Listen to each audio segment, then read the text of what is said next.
Yo, yo, yo, it's your boy Matrix back with another crazy episode of customer service, where the customer is not always right. Today, a special guest is my big cousin. She has had many jobs, wore many hats, but today we're going to talk about the daycare that she's been owning and running for several years. Allow her to introduce herself and take it away. Hi, my name is Tanya. I'm the owner of Graham Crackers Child Development and Literacy Center, LLC. You hear it. We've been in existence for the last 12 years.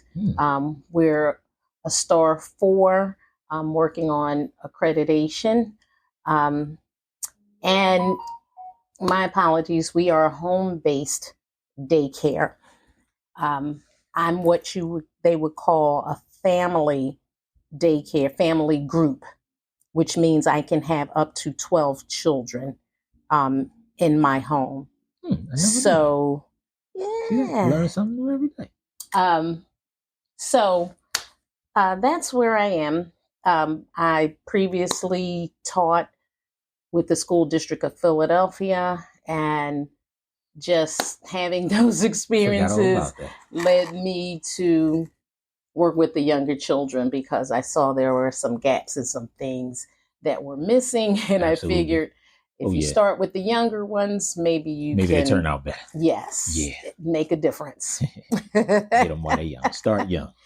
Ooh, Lord help me. But that's a little bit about me. Actually, I'm a certified teacher. I'm a certified principal, have been since 2005. And so your child definitely gets a different experience here. And you've seen our home daycare. That's what I'm talking about. Yeah. So with customer service, it was something good. I know you got it. Yes. It's juicy and sad at the same time. So I had a child who needed services, and I could see this a mile away. So I talked to the parents, encouraged, pushed, and mom knew she was trying to do some things, but oftentimes people don't know how to navigate some systems. And I knew that from experience. So, I helped. Then mom lost funding. So the child wasn't coming. But then the agencies called me and were like, oh, we're trying to set up a time to come and provide services. And I was like, okay, I'm going to call you back. Right. Because kid hadn't been here. So I called mom, how are you with restoring your subsidies? Right. No, haven't been able to do it, blah, blah, blah. And I understand why there's a lot of issues because just recently there's a new contract that was given to an agency. Okay. So the old contract kind of left people hanging. I myself wasn't paid in June. I just got paid in January from June. Ooh. So I understand why she didn't get through. Okay, yeah, that's crazy. It's real crazy. They treat us like the step cousins. Can't pay me 7 months later. We gotta fight. So I said, Mom, listen, just bring them and pay me what you can. Oh, that's awesome. Because this kid needs help. Definitely. You know what I mean? Right. Anyone who has ever had to navigate the system to get services for your child, it takes months and months. So for me to have been trying for a year with her, supporting her, right. And now we get it, I couldn't let that go. Absolutely. Because it would have been a whole nother process. Pay me what you can. So called the service provider, and I was like, okay, let me know when you're going to come and I'll make sure he's here. Mind you, the service provider could only come either early in the morning or at the end of the day, because I think a lot of these people have second jobs. I don't have a problem with that. End of the day, now everybody leaves at 4:30. So end of the day, service provider comes at 4:30. Most part, not a problem. Right, on time. Okay. First day, dad comes to pick the child up. Well, are you finished yet? Well, what time is she Sir, Mr. Sir. They're here to provide a service for your child. For free. that you not providing, you ain't even paying for the day. Okay, let me let you continue. No. I just need to know that I'm not missing over any parts and that it's making sense. So that was maybe once. Happened again. Well, what time? Maybe twice. I said, listen, you need to communicate with your wife, girlfriend. Oh, well, we're not together. Okay. I have nothing to do with that. I'm here for the kid, and it doesn't matter. You all have to work together. So a couple of weeks go by. Mom shows up at the door like 7:30 in the morning. Why are you here? Well, the worker, the service provider said that, she could come this time of morning. I said, nobody called me. Remember, guys, this is a home-based daycare. You can't just pop up on my step anytime. Right. And I have a 6-year-old who we pretty much rumble every morning to get to school. So now I'm in the process of my rumble. You interrupting a fight right now. Yeah, this is a Royal Rumble going on. No one tags you in. Right. You're not even going to save me. So that was that. And I said, just bring him in. Just leave because he's already here. And the child is not a problem. Right. That's good. So just go, because I had to get my kid ready. So, I give him a little cereal, turn TV on for him while I'm getting my kid ready for school. Just recently, the child's here. Time to go. Hey, service provider gets here. What are you doing here today? Nobody called me. Now, prior to this, I have requested, listen, I created a group text. Me, mom, dad, and a provider. Everyone needs to be on the same page. Absolutely. You can't leave people out. Right. No. You know what I mean? So why are you here? Oh, I told mom, that I was going to come. I went to the house this morning and mom didn't want to wake him up. Wait a minute. I can't make this up. Oh my God. So you want me to disrupt my life and my routine with my child who has her own issues. And I'm okay. Look, I'm snatching the kid. Come on, buy my click. Kid's not the problem. Right. But the adults with the communication. It's horrible. And so I was hot mad. So I said, listen, this is not working out for me. March 1st is going to be the last day because I just can't do this. Right. Like, it's not fair to me. I'm not doing it. Yeah. Or that child. 'Cause none of you adults are doing what's best for the child. Right. And it's your child. But I don't see anyone else making any sacrifices. Right. A couple of days later, I think that may have been a Monday, maybe a Thursday, 4:34. Hey. Who's coming to get your kid? Oh, my sister. I told her 4:30. I said, okay. 20 minutes later, sister comes. I said, wait, I'm sorry. Did I tell you the day that the 4:30 day when the service provider came, that was the day for my daughter's piano lessons? So now I done paid for a lesson that she couldn't take because you all picked your kid up late. Oh, yeah, somebody about to get clotheslined. So now that's put all that in the group text like this is not okay. Thursday comes around. I told you I text mom 4:34. Hey, who's coming to pick him up? Sister's coming. I told her 4:30. 20 minutes later, sister comes. So she knocks on the door. I said, hey, pickup is at 4:30. Oh, daycare's closed at 4:30 now? And I said, that's my ish. I close when I feel like it. Absolutely. And again, I'm doing y'all a favor. I don't know how much communication mom had with family or what, but that's not my problem. Absolutely. So when she's getting ready to leave, I hear her. She's on the phone, which you're not supposed to be on the phone when you're picking up your child. And I hear her say, daycare closed at 4:30. What kind of shit is that? And Tatiana rose up and she said, "It's the free shit. Ask your sister about it." See, you awaken that sleeping giant. You know, coulda let and 'em lie. at that point, I was so upset because, you know, like, where is the consideration? Where is the, you know, back and This forth entitlement. communication? Like, Yes, when it comes to your child, no one's entitled. No one has to do for your child. at all. It's your child. At all. So And people are doing things you ain't doing. he needed a lot of support. Mm. And that's what I was like, I can't. This is the kid that's going to take care of my adult children. Right. We need to get these babies Yeah, they gotta, okay. yeah. And he'll be going to school. So I need him to be okay. I need to have a clear conscience that I did everything I could to help this family. After that, I text Mom, tomorrow's going to be his last day. Yeah. Because this was next day was Valentine's Day. And I wanted him to come in and, you know, get all his little activities and gifts from his friends. Okay. Yeah. That's good.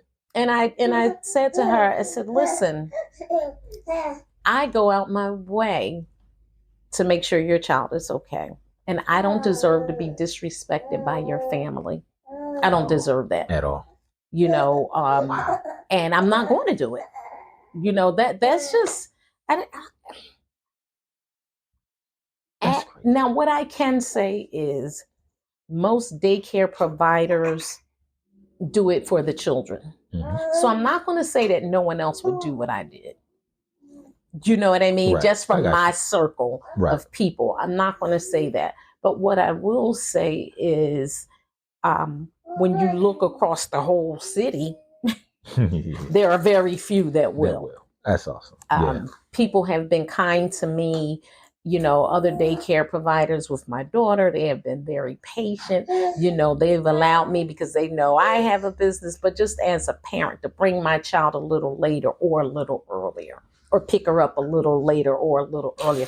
But it comes with communication. Absolutely. It wasn't just, I just did it because, you know, and so when the mom called, she was like, "Oh, I'm coming to pick up his things." I'm like, "Okay." And I gave him all the little Valentines that my daughter used to play with his sister when she came to the daycare. So she had her own 6 friends that she had Valentines for. Made sure she gave her back. Yeah, she puts me to work. Always extra. And, you know, I wanted the daughter to go away with us one time because, listen, you know, I got all my clearances. They play so well together. Oh, that's good. Yeah. The friendship. And I'll still ask her. It's not personal, but I am too old to be dealing with nonsense. Absolutely. Society is not ready for our children. And I'm not ready for that foolishness with parents. Yeah, that's wow. Even this, when you hear her, I don't take babies. That's sad, because you have so many children that need that extra and that special attention, and you have those parents like that that's just in denial or don't care.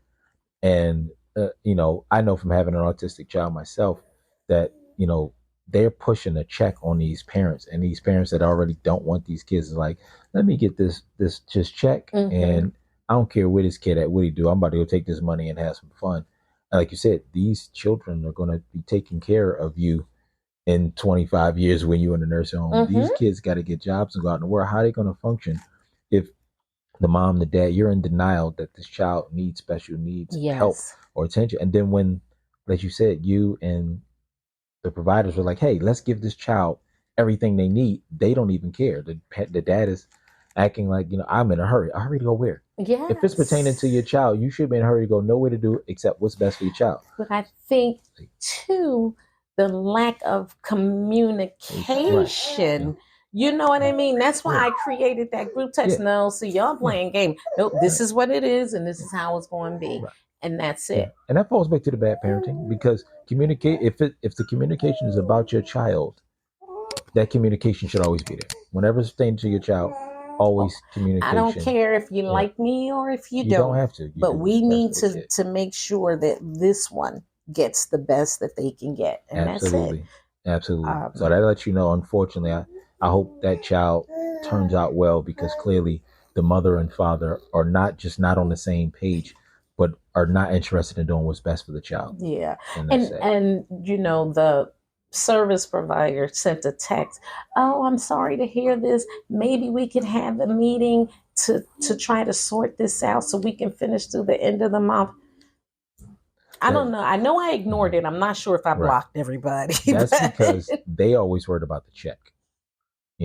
I think I told you years ago, I had one who, she was a speech therapist with Aiden, and she was horrible. She had no idea what she was doing. And her boss kept telling me, Mr. Wright, you need to listen to everything she do, everything she recommends. She recommended that Aiden went to a school that was all just autistic children.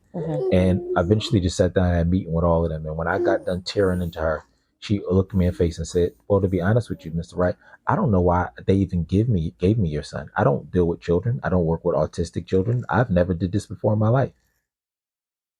But for 6 months, her boss kept looking in her face and said she's a professional. And whatever that's when I did my research and I found out everything that they recommend, your child is just a number. And every recommendation, everyone's going to get a check. And they're just going to run your child through a ring. I started doing my own homework. And that's when I found that out. You wanted Aiden to go to that school because you were going to get a recommendation for sending him to the school, which is a check. The school was going to get a check, right? Really? Yes. The lady who was telling me to send him there, again, admitted I had no idea what I was doing. Her boss was saying she's a professional, so do what she says. I went to the school. When I went to the school, Aiden was more, far as communication, he could do everything 10 times better than all the kids. It was kids in that school that looked like they belong on the front line of the Philadelphia Eagles, and they had on diapers. Oh, wow. And I'm looking at these kids. I said, in minutes, I could tell that these kids are capable of doing more, but I can tell that their parents have given them a ceiling. Society has given them a ceiling. And I'm just looking around. As soon as I went, a lady said, can Aiden go to the bathroom by himself? Yeah. What are you talking about? Like, he can do a lot of stuff. And how old was he? At that time, he was like, he might have been like 3 or 4. And I'll tell you why. Because I just had the same kid. I potty trained him. Got you. Right. I said, let me tell you something. And this is how I talk to my parents. Can I cuss? Yeah. Don't bring that big ass boy in here with them pull-ups on again. Right. The children will do what they will meet your expectations. There you go. So you have to raise the ceiling. And you have to teach them. Yeah. And so what? Yes, they go to the bathroom on themselves. Yes, I'm like, I gotta change this. But guess what I'm gonna do? I'm gonna put they big behinds. Either if they too big for my changer table, I got mats. I lay them down.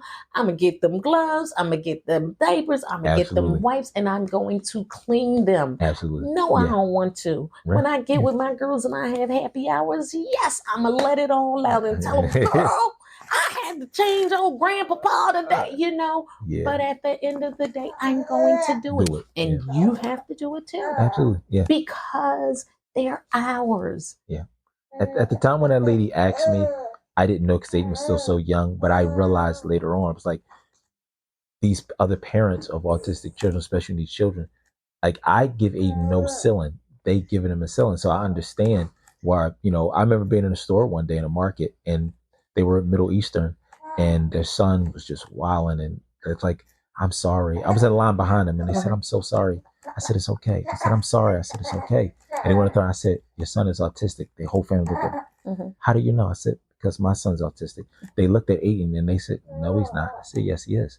Because he wasn't acting the way their child was acting. Right. They're all different. But again, I can tell that, when he's acting up, I can look at his mouth while y'all give him candy and think that's supposed to stop him. That's too much sugar.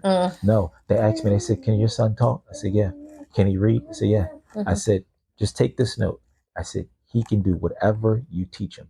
Don't let them tell you what he can't do. He can do whatever you teach him. Don't let them give you a ceiling. I'm going to share this with you. And I don't know if I told you, I'm going through the process right now of having my daughter evaluated. I always start from the beginning. There was something going on, definitely with sensory, the hearing, the loud noises, the fear. Yeah. The shower. She still don't take showers now. My niece says she takes a shower, but I don't know if she watches her as she takes that shower. This is what I'll tell you. She's gonna grow out of it. I hope Aiden so. did. Aiden did nothing but baths. He won't even step in a bath now. Like he shower every day. Wait a minute. This is simple. Yeah. But there are a lot of other things that I see. My son is like, you think absolutely. As an educator, you can spot some differences a mile away. And with your own child that you live with, you should be able to see some things. And people don't see it because they just think it's their personality. Yeah. We're working. See, I'm older now. And when I was in my 20s having children, I'm working, I'm get home, you're doing homework, you got dinner, okay, you take your bath, you go to bed. Right. Now, working with younger children, I just watch and I observe and I see the behaviors, the difference, the personalities. It's a big difference. And with that, I'm saying all that because when you were saying, the checklist, can he do? She was reading before she got to kindergarten. She plays the piano. She swims. She does dance. She played football. But guess what? Every class she goes to, I have to sit right there just like this. Because I know her triggers. I know what she's going to do. I know emotionally she's not mature enough for a lot of things. But because she can do all these other things. Very well. Yeah. They put her in. No. My child is different. Right. I know she's different. But I want her to be her authentic self. And I'm going to support her and I'm going to fight for her. One day, I don't know what she did. They was calling me from school. And I was talking to somebody and I cried. And I was like, I'm going to have to protect her for the rest of her life. And I wasn't crying because of that. I was crying because I felt like people try to take advantage in the terms like, they want to control. You can't control. Can't put them in a box. Not this one. No, not at all. When I tell you she's going to come out fighting and she don't care. Jack in the box. Right. Come right out. I'm popping out. They don't get it. They don't get it. So it's a lot. And that's why I think I would have done it for anyone. Like I said, I don't take babies. But because these parents that I have, when I say babies, like infants to one, because one is just me right now, very difficult to find staff since COVID, and two, they need a lot of attention. But because this family is they have another child here, and they're so on it, they're so supportive, they understand the importance of parenting and the reality of parenting. And I was like, listen, if you hold that baby all day long and spoil them and they cry, they can't come. But if we do some normal things, so here she is, but communication, they work with you. Communication, yes. There you go. Communication. That's all right. But I didn't realize when you were saying that they all get paid from. Yeah, everybody's check. That's they wanted me, and almost any therapy you can think of for them, they tried to push Aiden. One lady met Aiden for all of seconds. Aiden was sitting down. She called us back, and I walked away. And I'm like, hey, I turned around. Aiden was still in the chair. I said, Aiden, come on. Aiden, come on. He's like, there, he's smiling, just sit in the chair. Like, I said, Aiden, come on. Aiden, come on, we gotta go back here. I'm laughing, he laughing, and the lady goes just from 0 to 100. See that right there? That's gonna be a problem. You gotta get a hold of that because he's gonna get older. He's gonna be bigger than you, stronger. He's gonna hit you, gonna spit it. Listen, what is wrong with you? Like, she gave me like 3 pamphlets to these programs that you need to call any one of these to behavior. I'm like, no teacher, no camp. There's nobody that has ever had to deal with my son in any capacity that would tell you Aiden was ever a behavior issue. This lady didn't. He hadn't went back to her desk, so you don't even know him. You seen him, but he was laughing and smiling. He wasn't being aggressive. Nothing. But I found out again. She would have gotten a check for sending me to them. Then once they would have got there, they would have got a check because they'd have recommended some medicine, and then he'd been drugged up. Everyone is about a check in that system. So that's why our parents, I think I seen about a week ago, it used to be 1 in every 10,000 kids were autistic. They said now it's 1 in every 39.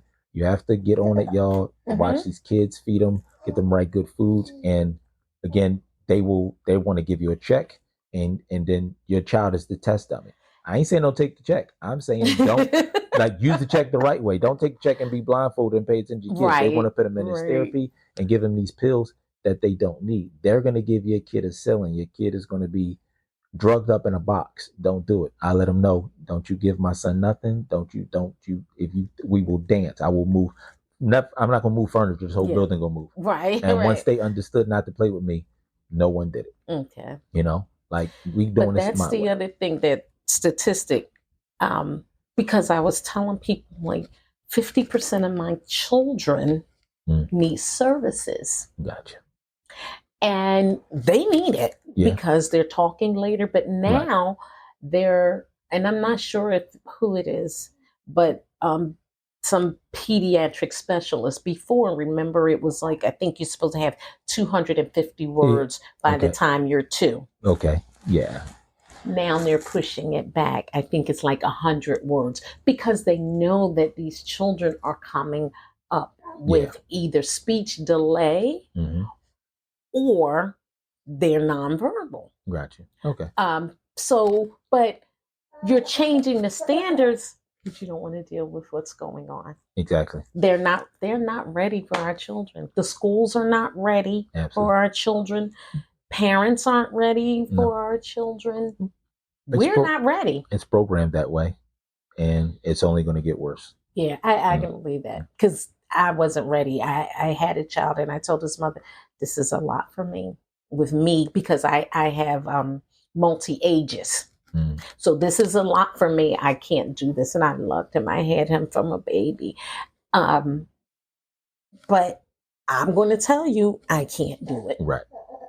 Absolutely. And a lot of my can't do comes from, I have a 6-year-old. And when she hauls tail off the bus at 3:45, is light camera action. Right. So by the time my children leave at 4:30, I don't get a break. Yeah. Do you know what I mean? Boop, boop, boop. Right. Yeah. So I don't want to be tired and frustrated working with all these children. And that means I'm going to be tired and frustrated working with mine. And mine is a priority. Absolutely. So I'm going to be totally honest and tell you, I can't do this. Let's work on finding a place a solution that fits him. Accommodate your that's child. a good, But and a lot of young people and a lot of people who've never been parents, first-time parents, they really have a difficult time. Like they really have a difficult time because they don't know what they don't know what to expect. Right. Yeah. Well, they should be lucky that they actually had an opportunity to bring their children here, because someone else could have did them dirty. Yeah. So. But they don't know when should they do this? When should they do that? And now everybody's working, so nobody's really focused on. Wait a minute, my child's not crawling yet, or my child's not talking yet, or at all. We give them. Yeah. We do everything because we're in a rush. We got to go. Come on, let's go. We let the tablet and the phone babysit them, and we're not interacting with the children. Sometimes I just go in Aiden's room. I know he got his tablet. I just go pick with him. I laugh with him, tickle him. But I don't care how big he is. Grade be 16. Like, interact with me, talk to me. Let's go. He'll be 16 Monday. Yeah. So let's talk. I get him as soon as he get in the car. How was your day? What you eat for lunch? Don't give me one word sentences. Interact with me. Talk with me. He has a cell phone. You're not going to just use your cell phone for games. I make everyone text him, call him, make him have a conversation. Yes. So when he misses certain conversations, oh, Dad, this. No. Your cousin texts you. Auntie texts you. You didn't read the text message. See, that's part of communication. If you'd read the text message, you'd have seen that Auntie said, yes, you can come over and Daddy will bring you, but you didn't reply. Oh, such and such going to take you to the movies. Right, but you didn't reply. So now the punishment is you missed it. I bet you read the text message now. Yes. Okay, Daddy, I got it. Yeah, there you go. So I make him learn. I don't let them give me the ceiling. Your ceiling my son doesn't fit in your box. Right. I can give him a box because I give him a ceiling that has no roof. Like you can't see the ceiling. You can't. I'm not letting you put him in a box. Yeah. So these parents should be grateful that you're here, that you're willing. Again, the history, the everything you've learned along you've been dealing with kids. They're blessed to have you here and to be that you're willing to deal with them, the BS that they're your first time parent can say you don't know. Some people could treat your child bad, treat you bad, do you dirty. So they need to learn to appreciate that. Yes. And that's what they need to do. But I'm very grateful that you gave us this interview. I'm grateful that you asked. This is I think this is one that everyone's gonna listen to and learn from, because most of my interviews are really funny because people are giving crazy stories. Whereas here, I'm just going back over everything we talked about. It's so much that you can laugh, cry, listen, and learn from in this interview.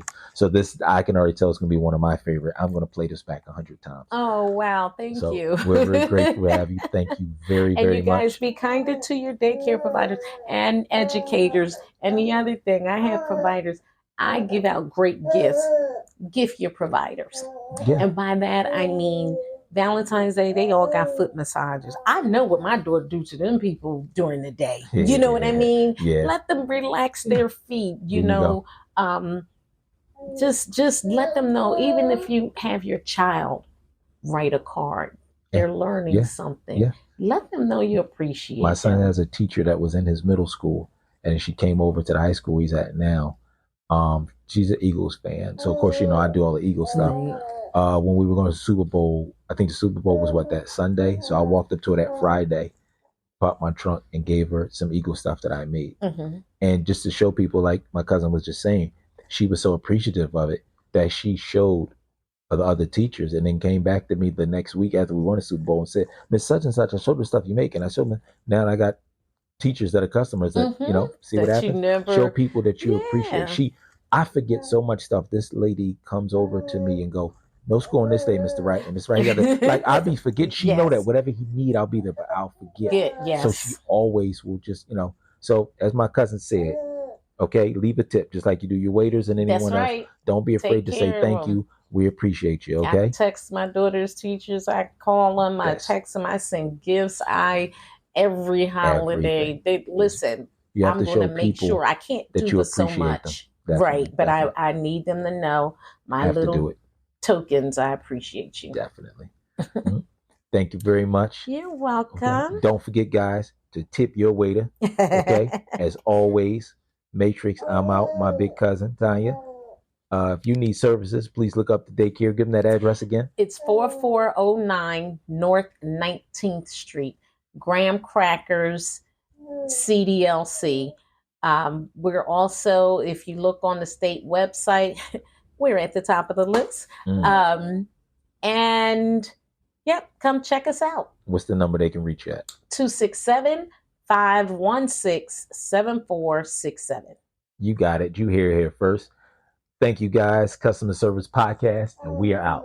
Deuces.